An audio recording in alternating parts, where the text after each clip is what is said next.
আমাদের যারা ছেলেরা, ভাইয়েরা, ভাতিজারা যারা চোরাচালানির সাথে জড়িত আছে তাদেরকে আমরা বোঝাবো যে আমাদের দেশে সম্পদের কোনো অভাব নেই। আমাদের দেশে অনেক কর্মসংস্থান রয়েছে, আমরা অন্য কাজ করে চলতে পারি, আমাদের অনেক সম্পদ আল্লাহর রহমতে।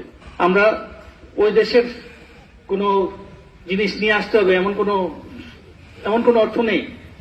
ওই দেশের মাদক এনে বাংলাদেশের যুব সমাজকে আমরা নষ্ট করব না। আমরা কখনোই ও দেশের ওপারের সীমান্ত ক্রস করে আমরা ওপারে যাব না, নিজেকে ভালনারেবল করব না। আমরা চাই না আমাদের কোনো জড়িত যারা সীমান্তের ওপারে চোরাচালানি করতে যায় তাদেরকে কাইন্ডলি বোঝাবেন। একটা লোক যদি ফেরত আসে সেটাই আমাদের আজকের দিনের সার্থকতা হবে। বাংলাদেশ বর্ডার বাংলাদেশ হচ্ছে জনগণের বন্ধু। আমরা জনগণের জন্য কাজ করে থাকি।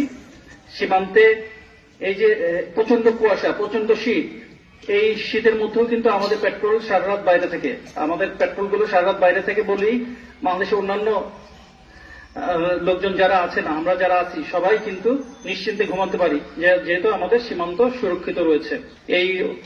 এই যে কষ্টকর কাজ, এই কষ্টকর কাজটা আমাদের এই বর্ডার গার্ড বাংলাদেশ করছে বলেই বাকিরা নিশ্চিন্তে ঘুমাতে পারতেছে, ব্যবসা বাণিজ্য করতে পারতেছে, অন্যান্য আমাদের সীমান্ত অরক্ষিত রেখেছে। বর্ডার গার্ড বাংলাদেশ আপনাদের পাশে সবসময় আছে, সবসময় থাকবে।